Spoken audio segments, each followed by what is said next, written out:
माशाल्लाह से यहाँ भी लोग अफराद जमा हैं और बच्चियाँ भी माशाल्लाह से ऊपर कुछ आई हुई हैं, वो भी सुन रही हैं। और खुदावंद आलम इन शुरकाए मजलिस और ऐसे इजलास को परवरदिगार इनकी परेशानी को हल फरमाए और इनकी हाजात को पूरी फरमाए। सलवात एक बात अर्ज कर दूं कि देखिए माशाल्लाह से नमाज में तादाद जो बहुत ज़्यादा थी और शिकवा नहीं है कि दर्स में कम है, इसके बारे में हमें शिकवा नहीं है, इसलिए कि हर एक के पास क्या है वो मसरूफियात है, बिजी लाइफ है। लेकिन एक जुमला तो कहूँगा, जुमला ये है कि जिसके पास वक्त है तो ज़रूर इसमें शिरकत करें। कितने अच्छे अच्छे मालूमात माशाल्लाह से मौलाना ज़ीशान साहब ने दी और हमसे भी कुछ टूटे फूटे अल्फाजों में सुने। नहीं आप सलवात। तो कहना ये है कि मसलन ये है कि अगर वक्त हो तो वहाँ क्या नाम है घर में बैठने से या इधर बैठने से बेहतर ये है कि यहाँ क्या नाम है दर्स से तफसीर या दर्स से हदीस में बेहतर है कि बैठना बेहतर है, बल्कि इबादत है, बल्कि क्या नमाज से भी अफजल है। अब मैं वो उस हदीस को रिवायत को बयान कर रहा हूँ। छठे इमाम जाफर सादिक की खिदमत में एक शख्स आता है, कहा कि मौला आप ये बताइए कि कुछ लोग तो अभी जमात नहीं हो रही है, कुछ लोग तो क्या नाम है मस्जिद नबी में कुछ लोग क्या है इबादत कर रहे हैं और वही मस्जिद नबी में कुछ क्या नाम है दर्स चल रहा है, दर्स मुबाहसा चल रहा है, तो हम किस तरफ जाएं, कहाँ हम शरीक हों। मौला ने बहुत ही खूबसूरत जुमला किया, हमें जान फिदा हो उनके पर। कहा कि जहाँ इल्म तकसीम हो रहा है, जहाँ क्या है इल्म बट रहा है, जहाँ क्या है दर्स हो रहा है, वहां जाइए। इबादत जहाँ हो रही है वहां नहीं। क्यों? इसलिए कि इमाम ने फरमाया कि एक लम्हा अगर कोई इल्म हासिल करते हुए अगर वो तदब्बुर करता है तो 1000 साल इबादत से अफजल है, आबिदों से अफजल है। लिहाजा ये आप जो इल्म हासिल कर रहे हैं माशाल्लाह से मौलाना से ले रहे हैं, तो ये क्या है, ये अफजल है, तमाम इबादतों से अफजल है। और जो ये हमारे पास हदीसें जो पहुंची हैं, तफासीर जो पहुंची हैं, ये याद रखिए कि आज जो क्या है तमाम तफासीर अहादीस ये सब नेट पे हैं, आसानी से हैं, इतनी आसानी से मुयस्सर नहीं हुई है। इससे पहले भी हमने आपकी खिदमत में बयान किया था गुज़िश्ता दर्स में कि उलमा ने बहुत कुर्बानी पेश की है इसमें, बहुत ही, इसलिए कि उसूल काफ़ी में साहिब उसूल काफ़ी बयान करते हैं कि एक हदीस को लेने के लिए 1000 किलोमीटर का सफर किया है। और इस जमाने के नहीं कि इस जमाने में माशाल्लाह से क्या है ट्रेन है और बस है, एरोप्लेन है, नहीं, उस जमाने 200-300 साल पहले जब घोड़े और खच्चर की सवारी होती थी, पैदल सवारी होती थी, तो उस जमाने में उलमा 1000 किलोमीटर सफर करते थे। किस लिए? कि ताकि हदीस हम उसको जमा कर सकें। किसी के पास अगर सुन पाते थे कि फला साहब पास हदीस है, तो भूखे प्यासे और सफर कर रहे हैं जंगलों में, बयाबानों में, घोड़े खच्चर पे, और उसके बाद तब इन्होंने इतनी जागरशानी के साथ हम तक ये हदीस पहुंचाई है। اور اس کے سلسلے میں بیان کروں گا.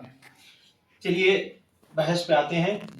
بحث یہ تھا کہ حدیث، صاحب حدیث کی 3 قسمیں تھیں: قول معصوم، فعل معصوم، تقریر معصوم. اور حدیث کی 7 قسمیں تھیں. حدیث کی 7 قسمیں تھیں، آپ کی خدمت میں بیان کیا تھا، وہ آپ کو بیان کر دوں. اور آج دوسری قسم کی توضیح تھوڑی سی بیان کروں گا، زیادہ وقت نہیں لوں گا. حدیث یہ 7 قسمیں ہیں.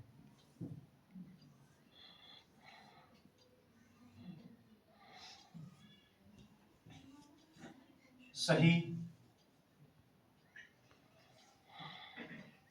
موثق، مرفوع، بچوں نے لکھا تھا، مزید کیا نام ہے یاد دہانی کے لیے، مرسل، ضعیف، مجہول،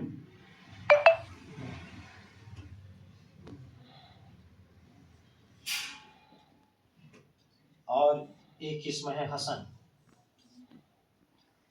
پہلے صحیح کی ہم نے گزشتہ درس میں ہم نے توضیح پیش کی تھے. آج کیا ہے؟ دوسرے نمبر باری ہے موثق. موثق کسے کہتے ہیں؟ موثق کی ڈیفینیشن، تعریف. موثق علماء شیعہ کے نزدیک کیا ہے؟ یہ ہے کہ یہ حدیث کیا ہے نہ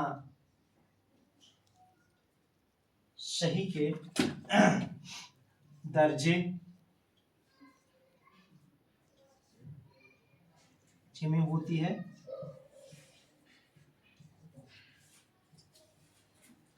اور نہ ضعیف میں ہوتی ہے، بلکہ کیا ہے درمیانی درجے کے میں ہوتی ہے. نہ صحیح کے درجے میں اس کا شمار ہوتا ہے، نہ ضعیف کے، بلکہ ان دونوں کے بیچ میں جو کیا ہے درجہ ہوتا ہے وہ موثق کہلاتا ہے. یعنی کیا مطلب؟ جس راوی کے اوپر اعتبار کیا جائے، اعتماد کیا جائے. اچھا، اب جب اعتماد کیا جائے گا تو اس میں کوئی ضروری نہیں ہے کہ راوی جو ہو شیعہ ہو. اگر سنی بھی ہے، راوی اعتبار کیا جا رہا ہے، اعتماد کیا جا رہا ہے اس کے اوپر، تب اس کو کہتے ہیں موثق. مثلا یہ مثال ایک دیتا ہوں، ابو ہریرہ جیسا راوی نہ ہو. بہت خوب، ابو ہریرہ جیسا راوی نہ ہو، بلکہ اس میں جیسے کیا ہے، ایک مثال دے رہا ہوں کہ جیسے کہ اصول کافی میں اہل سنتی کا جو راوی ہے آیا ہے، اس کے اوپر اعتبار کیا گیا ہے. مثلا راوی کا نام ہے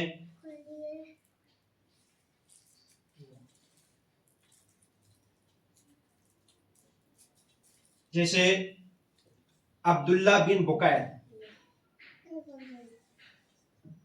عبداللہ بن بکیر یہ اہل سنت کے راوی ہیں. اصول کافی میں چھٹے امام جعفر صادق علیہ السلام اصول کافی میں یہ روایت کیا ہے حسان بن محمد نے اور ابو بصیر نے. ان دونوں راوی نے نقل کی ہے کس سے؟ عبداللہ بن بکیر سے. اور یہ کیا ہے؟ یہ ہمارے مذہب کے نہیں ہیں، اہل سنت کے ہیں. لیکن چونکہ اہل سنت میں بھی قابل اعتبار ہیں اور شیعوں میں بھی قابل اعتبار ہیں، اسی لیے ان سے حدیث لی گئی ہے. اسی لیے اس حدیث کو کیا کہا جائے گا؟ موثق. تو یہ کیا ہے موثق کی ڈیفینیشن؟ آپ اس کو سمجھ لیجیے کہ موثق اسے کہتے ہیں کہ جس راوی کے اوپر اعتبار کیا جائے، کوئی ضروری نہیں ہے کہ وہ شیعہ ہی بلکہ اہل سنت ہو. تو جی یہ بات